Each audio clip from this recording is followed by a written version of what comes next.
அடுத்து பாருங்க, நபி ஸல்லல்லாஹு அலைஹி வஸல்லம் அவங்க பாவத்தை மன்னிப்பாங்க என்பதற்கு இந்த வழிகேடர்கள் அவர்கள் பயன்படுத்தக்கூடிய ஆயுதங்கள் எல்லாம் எப்படி இருக்கிறது என்று பாருங்கள்.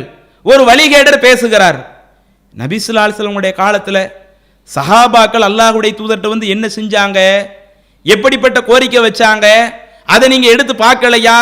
அஹமது என்ற ஹதீஸ் கிரந்தத்தில் பார்க்கலையா?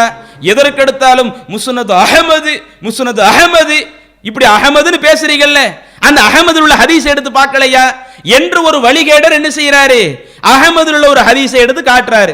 சரி, அவர் சொல்லக்கூடிய ஹதீஸையும் கொஞ்சம் கேளுங்க.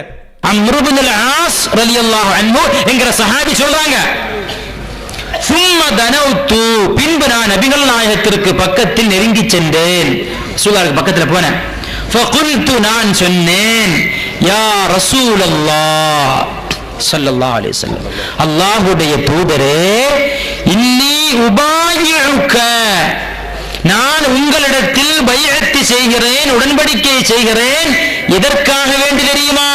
எந்த நிபந்தனையின் அடிப்படையில் தெரியுமா? அலா அன் தக்ஃபிர லீ மா தகத்தம மின் தம்பி. எதற்காக? அலா அன் தக்ஃபிர, நபியே நீங்கள் மன்னிப்பதற்காக, நபியே நீங்கள் மன்னிப்பதற்காக, லீ எனக்கு, மா தகத்தம மின் தம்பி, என்னுடைய முன் சென்ற பாவங்களை நீங்கள் மன்னிப்பதற்காக வேண்டி. அப்படின்னு யாரு சொல்கிறார்? அம்ர் இப்னுல் ஆஸ் ரலியல்லாஹு அன்ஹு என்கிற சஹாபி நபிகள் நாயகம் ஸல்லல்லாஹு அலைஹி வஸல்லம் அவர்களிடத்தில் சொல்கிறார்கள். என்ன சொல்றாங்க? நம்ம அந்த கஃபாருல் கத்தாயா என்று சொல்வதை போல அதே அர்த்தத்தில் சய்யிதுனா அம்ர் இப்னுல் ஆஸ் ரலியல்லாஹு அன்ஹு சொல்றாங்க, அலா அன் தக்ஃபிர லீ, நபியே நீங்கள் மன்னிப்பதற்காக வேண்டி, மா தகத்தம மின் தம்பி, என்னுடைய முன் சென்ற பாவங்களை நீங்கள் மன்னிப்பதற்காக வேண்டி. முஸ்னத் அஹ்மதுலையும் சிறுக்கு வந்திருக்குன்னு சொல்லுவீங்களா? இல்ல அம்ர் இப்னு ஆஸ் ரலியல்லாஹு அன்ஹு சிறுக்கு செஞ்சாங்கன்னு சொல்லுவீங்களா? இல்ல அம்ர் இப்னு ஆஸ் செஞ்ச சிறுக்க நபிகள் நாயகம் அங்கீகரிச்சாங்கன்னு சொல்லுவீங்களா? என்ன சொல்ல போகிறீர்கள்? இப்ப அவர் இதுல என்ன சொல்றாரு கொஞ்சம் கவனிச்சு பாருங்க. அம்ர் இப்னுல் ஆஸ் என்ற ஒரு நபர், அவர் இஸ்லாத்தை ஏற்று நபி தோழராக மாறி இஸ்லாத்தை ஏற்றுறாங்க. இஸ்லாத்தை ஏற்ற பிறகு நபிகள் நாயகம் ஸல்லல்லாஹு அலைஹி வஸல்லம் அவர்களிடத்துல இந்த அம்ர் இப்னுல் ஆஸ் வர்றாங்க, வந்து சொல்றாங்க, உபாயிஉக அலா அன் தக்ஃபிர லீ மா தகத்தம மின் தம்பி, நான் உங்களிடத்துல உடன்படிக்கை எடுக்கிறேன். எப்படி உடன்படிக்கை எடுக்கிறேன் தெரியுமா? இதற்கு முன்பாக நான் செய்த பாவங்கள் இருக்குது இல்ல, இதற்கு முன்பாக நான் செய்த பாவங்களை நீங்கள் மன்னிக்க வேண்டும் என்று நான் உங்களிடத்தில் உடன்படிக்கை எடுக்கிறேன். அன் தக்ஃபிர லீ, அந்த கஃபாருல் கத்தாயான்னு வருதா இல்லையா? அதே வார்த்தை பிரயோகத்தை தான் இந்த அம்ர் இப்னுல் ஆஸ் என்ற இந்த நபி தோழர் அல்லாஹ்வின் தூதர்கிட்ட உடன்படிக்கை எடுக்கும் பொழுது அன் தக்ஃபிர லீ, நீங்க என்னுடைய தவறை மன்னிக்க வேண்டும் என்று நான் உங்களிடத்தில் உடன்படிக்கை எடுக்கிறேன் என்று சொல்லக்கூடிய இந்த செய்தியை இந்த வழிகேடர் என்ன செய்யறாரு, எடுத்து சொல்லி நாங்க மௌலீதுல எழுதுனது கரெக்ட் தான் என்று சொல்றாரு. இதுல இவங்களுக்கு மத்தியில் உள்ள முரண்பாடு எப்படி இருக்குதுன்னு பார்த்துக்கிடுங்க. ஒரு ஆள் பேசுறாரு, ரசூலுல்லாஹி ஸல்லல்லாஹு அலைஹி வஸல்லம் ரசூலுல்லாஹி ஸல்லல்லாஹு அவங்க பாவங்கள் அழிப்பாங்கன்னு சொன்னா அதனுடைய அர்த்தம் என்ன அர்த்தம்? ஒட்டுமொத்தமா தவறையே நீக்கிடுவாங்க, நம்ம செய்யக்கூடிய தப்பு நமக்கே வராத அளவிற்கு மறுமை நாள்ல நம்மளை காப்பாத்தி விட்டுருவாங்க என்றெல்லாம் கிடையாது. நபி ஸல்லல்லாஹு அலைஹி வஸல்லம் அவர்கள் தங்களுடைய பிரச்சாரத்தை கொண்டு போய் அந்த சமுதாயத்திலிருந்து குஃப்ரான காரியத்தை சீர்திருத்தத்தின் மூலமாக ரசூலுல்லாஹி ஸல்லல்லாஹு அலைஹி வஸல்லம் அழிச்சாங்கன்னு ஒரு ஆள் பேசுறாரு. இந்த வழிகேடர் என்ன பேசுறாரு? அதெல்லாம் கிடையாது, அல்லாஹ்வுடைய தூதர் பாவத்தை மன்னிப்பாங்க தான், பாவத்தை மன்னிக்க கூடிய ஆற்றல் அவங்களுக்கு இருக்குதான், அதனால தான் அம்ர் இப்னுல் ஆஸ் அவங்கள்ட்ட போய் கேட்டாங்க என்று ஒரு ஆள்னா அது கிடையாதுங்கிறாரு, இன்னொரு ஆள்னா இது உண்டுங்கிறாரு. அப்ப இவங்களுக்குள்ள ஒரு முரண்பாடு இருக்குதே. அப்ப நாங்க என்ன கேட்கிறோம்? இப்ப இவர் சொன்னார் இல்ல, அல்லாஹ்வுடைய தூதருக்கு பாவத்தை மன்னிக்க கூடிய அதிகாரம் இருக்கிறது, அதனால தான் அம்ர் இப்னுல் ஆஸ் அல்லாஹ்வின் தூதர்கிட்ட போய் நான் செய்த அந்த பாவங்கள் நீங்க மன்னிச்சிருங்க என்ற ஒரு கோரிக்கை வச்சாங்க என்று சொன்னாங்கல்ல. அப்ப உங்களுடைய பார்வையில் ஒரு முஷ்ரிக்கா இருக்கிறாரு. ஏன்னா பாவத்தை மன்னிக்கிறது முழுக்க முழுக்க இறைவன் தான். நீங்க என்ன வாதம் வைக்கிறீங்க? நீங்க அல்லாஹ்வுடைய தூதர் பிரச்சாரத்தின் மூலமாகத்தான் அந்த தவறுகளை இல்லாம ஆக்குறாங்கன்னு சொல்றீங்க. ஆனா இந்த வழிகேடர் சொல்றாரு அல்லாஹ்வுடைய தூதர் பாவத்தையே மன்னிப்பாங்கன்னு சொல்றாரு. அப்ப இந்த வழிகேடர் சொன்ன இவரை நீங்க முஷ்ரிக்குன்னு சொல்வதற்கு தைரியம் இருக்குதா? ஃபத்வா கொடுப்பதற்கு தைரியம் இருக்குதா?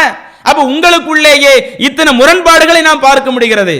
அதே மாதிரி பாருங்க, இதுல இன்னொரு விஷயத்தையும் நம்ம என்ன செய்ய வேண்டியிருக்குது, கவனிக்க வேண்டியிருக்குது. இப்படி முஸ்னத் அஹமதுன்னு ஒரு ஹதீஸ் எடுத்து கொண்டு வந்தாங்கல்ல, சரி ஒரு கருத்தை நிலைநாட்டுவதற்கு ஒரு ஹதீஸை கொண்டு வர்றதா இருந்தா அந்த செய்தி சரியான செய்தியா அல்லது பலவீனமான செய்தியா? பலவீனமான செய்தினா அதை வச்சு நம்ம ஆதாரம் பிடிக்க முடியாது. சரியான செய்தியாக இருந்தால் அதை மாத்திரம்தான் வச்சு நம்ம சட்டை எடுக்க முடியும் என்பதையெல்லாம் பார்த்துட்டு வரணும் இல்ல.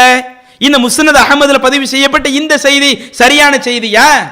இதனை இப்னுல் லஹியா என்ற ஒரு அறிவிப்பாளர் வர்றாரு, இவர் மனநத்தன்மையில மோசமானவங்க என்று இவர் குறை சொல்லப்படலையா? அதே மாதிரி இன்னொரு அறிவிப்புல அபு இஸ்ஹாக்னு சொல்லக்கூடியவர் வர்றாரு, இவர் தத்லீஸ் செய்யக்கூடியவர், ஹதீஸ்ல இருட்டடிப்பு செய்யக்கூடியவர் என்று அவங்க மேல குறை சொல்லப்படலையா? அப்ப இருட்டடிப்பு செஞ்ச ஒருவர், மனநத்தன்மையில ரொம்ப மோசமாக இருக்கக்கூடிய ஒருவர், இவங்க அறிவிச்ச ஹதீஸை வச்சு தான் முட்டு கொடுக்கக்கூடிய நிலையில உங்க நிலை இருக்குது. அப்ப ஆதாரபூர்வமான நபிமொழிகள் உங்களால காட்ட முடியல, குர்ஆன் வசனங்கள் இருந்து உங்களால காட்ட முடியல. இன்னும் சொல்ல போனா இது எவ்வளவு பெரிய ஒரு ஆபத்தான வாதமாக இருக்குது என்பதை நீங்க சற்று சிந்தித்து பாருங்க. அல்லாஹ்வின் தூதர்கிட்ட போய் நீங்க என் பாவத்தை மன்னிங்க என்று கோரிக்கை வச்ச மாதிரி இருக்குது. இது எவ்வளவு பெரிய ஆபத்தான ஒரு நிலை. அல்லாஹ்வுடைய தூதரே பல சந்தர்ப்பங்கள்ல இறைவனிடத்திலே பிரார்த்தனை செய்யும் பொழுது எப்படி பிரார்த்தனை செய்கிறார்கள்?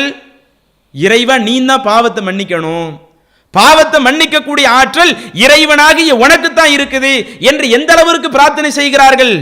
நாமெல்லாம் ஒரு சின்ன பிள்ளைக்கு தெரிஞ்ச ஒரு விஷயம், சூரத்து நஸ்ர் இருக்குதா இல்லையா, இதா ஜா நஸ்ருல்லாஹி வல் ஃபத்ஹ், அதுல உள்ள அந்த வசனங்களை எடுத்து பாருங்கள். அதில் அல்லாஹு தஆலா சொல்லுகிறான், இறைவனுடைய உதவியும் வெற்றியும் வரும் பொழுது மக்களை கூட்டம் கூட்டமாக இந்த இஸ்லாத்திலே நுழைவதை பார்ப்பீர்கள். இப்படி மக்கள் கூட்டம் கூட்டமாக இஸ்லாத்திலே நுழைவதை பார்த்தால் ஃபஸப்பிஹ், நீங்கள் இறைவனை புகழுங்கள், வஸப்பிஹ் பிஹம்தி ரப்பிக, உமது இறைவனுடைய அந்த புகழை நீங்கள் துதியுங்கள், வஸ்தக்ஃபிருஹு, நீங்கள் அவனிடத்திலே மன்னிப்பு தேடுங்கள். அல்லாஹ் நபிக்கு சொல்றான், கூட்டம் கூட்டமாக மக்கள் நுழையும் பொழுது நீங்க அல்லாஹ்விடத்துல மன்னிப்பு பாவ மன்னிப்பு கேளுங்க. அப்ப நபி ஸல்லல்லாஹு அலைஹி வஸல்லம் அவர்களுக்கு நீங்க என்னிடத்துல தான் பாவ மன்னிப்பு கேளுங்க என்று அல்லாஹ் குர்ஆன்ல சொல்றானே. அதே மாதிரி குர்ஆன்ல இன்னொரு இடத்துல நபி ஸல்லல்லாஹு அலைஹி வஸல்லம் அவர்களுடைய முன் பாவத்தையும் நான் மன்னித்து விட்டேன், பின் பாவத்தையும் நான் மன்னித்து விட்டேன் என்று இறைவன் நபி ஸல்லல்லாஹு அலைஹி வஸல்லம் அவருடைய பாவத்தை மன்னித்ததாக அல்லாஹ் சொல்லுகிறானே. இன்னும் நபி ஸல்லல்லாஹு அலைஹி வஸல்லம் அவர்கள் கூட ஒவ்வொரு நாளும் நம்ம ஹதீஸ்ல பார்க்கத்தானே செய்கிறோம், அஸ்தக்ஃபிருல்லாஹ் வ அதூபு இலைஹ் என்ற இந்த ஒரு பிரார்த்தனையை ஒவ்வொரு நாளும் 70 தடவைக்கு மேலாக, இன்னொரு ஹதீஸ்ல 100 தடவைக்கு மேலாக இறைவனிடத்திலே உதவி தேடுவார்கள், இறைவனிடத்திலே துஆ செய்வார்கள். இதனுடைய அர்த்தம் என்ன? அஸ்தக்ஃபிருல்லாஹ், நான் அல்லாஹ்விடத்திலேயே பாவ மன்னிப்பு தேடுகிறேன், வ அதூபு இலைஹி, இன்னும் அவன் பக்கமே நான் மீளுகிறேன்.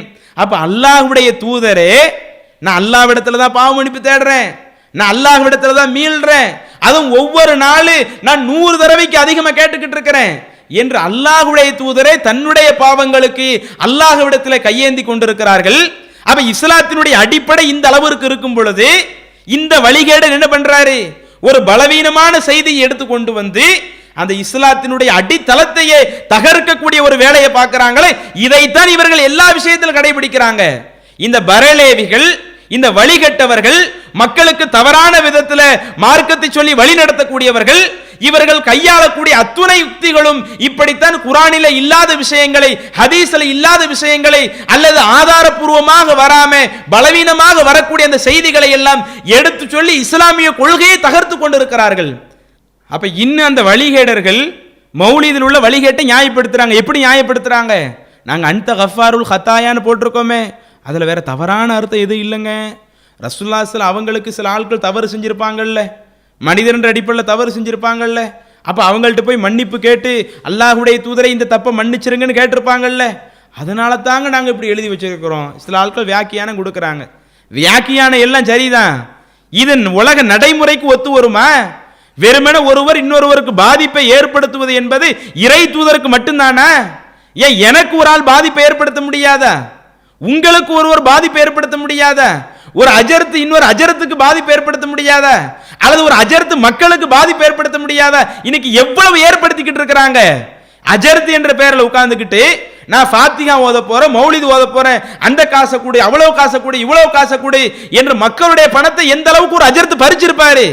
இப்படி பறிச்ச அஜரத்தாவது என்னைக்காவது யோசிச்சாரா? நம்ம இந்த அளவுக்கு மக்களுடைய காசை பறிச்சுக்கிட்டு இருக்கோமே, இது பெரிய பாவமா இருந்துகிட்டு இருக்குது. இந்த மக்கள்கிட்ட என்னைக்காவது ஒரு நாள் என்ன செஞ்சிருவோம், நம்ம கையேந்து கேட்டிருவோம்.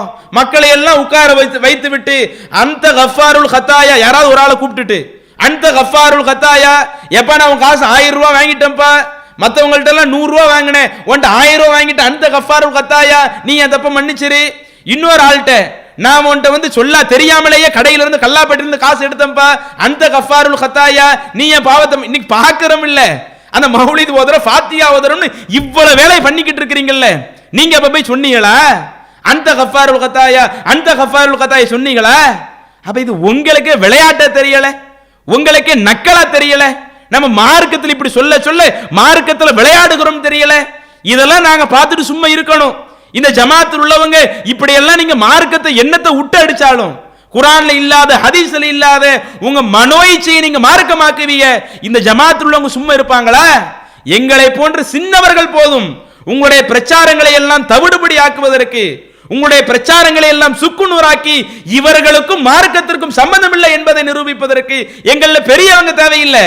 எங்களை போன்ற சின்னவர்கள் போதும் உங்களுடைய வண்டவாளங்களில் தண்டவாளத்தை கேட்கிறதுக்கு. சரி, இந்த வாதம் சொல்றாங்கல்ல, ரசூலுல்லாஹி அவங்க பாவத்தை மன்னிக்க கூடியவங்க, ஏன்னா அவங்க காலத்துல மனிதர் அடிப்படையில் பாவத்தை மன்னிக்க கூடியவங்க. அந்த பலவீனமான செய்தி அம்ர் இப்னுல் ஆஸ் அந்த செய்தி இருக்குதா இல்லையா? அந்த அம்ர் இப்னுல் ஆஸ் செய்தி கூட அதை எப்படி எடுக்கலாம், ஒருவேளை அதை சரி கண்டால் கூட அவங்க இஸ்லாத்துக்கு வர்றதுக்கு முன்னாடி அல்லாஹ்வுடைய தூதருக்கேனா அவங்க மக்கள்ல இருந்தவங்க தானே, பல நெருக்கடிகள் அவங்க எல்லாம் கொடுத்தவங்க தானே. அவங்க இஸ்லாத்திற்கு வந்த பிறகு அல்லாஹ்வுடைய தூதரே நான் தவறு செஞ்சிருக்கிறேன், தப்ப மன்னிச்சிருங்க, இந்த அடிப்படையில் உங்கள்ட்ட உடன்படிக்கை எப்படி கூட அந்த செய்தியை எடுத்துக்கிட்ட சரி என்று வைத்துக் கொண்டால் அது சரியான செய்தி இல்லை, பலவீனமான செய்தி தான். அதுல ஹதீஸ்ல இருட்டடிப்பு செய்யக்கூடியவர் வருகிறார், மனநத்தன்மையில பலவீனமான ஆள் வர்றாரு. பலவீன ஒருவேளை சரி என்று எடுத்துக்கொண்டாலும் சரி, அல்லாஹ்வுடைய தூதருடைய காலத்துல அவர் ஏதாவது தொல்லை பண்ணியிருப்பாருங்க, அதனால என்ன செஞ்சிருக்கிறாங்க, அல்லாஹ்வுடைய தூதர்கிட்ட போய் மன்னிப்பு கேட்கிறாங்க என்று எடுத்துக்கொள்ளலாம். இன்னைக்கு இங்க இருந்துகிட்டு மௌலிது வரியில அந்த கஃபாருல் கத்தாயா, அந்த அந்தன்னு யாரை பார்த்து படிக்கிறீங்க? நீங்க பாவத்தை மன்னிக்க கூடியவங்கன்னு யாரை பார்த்து, ரசூலுல்லாஹ்வை பார்த்து படிக்கிறீங்க. அப்ப நீங்க ரசூலுல்லாஹ் காலத்துல இருந்தீங்களோ?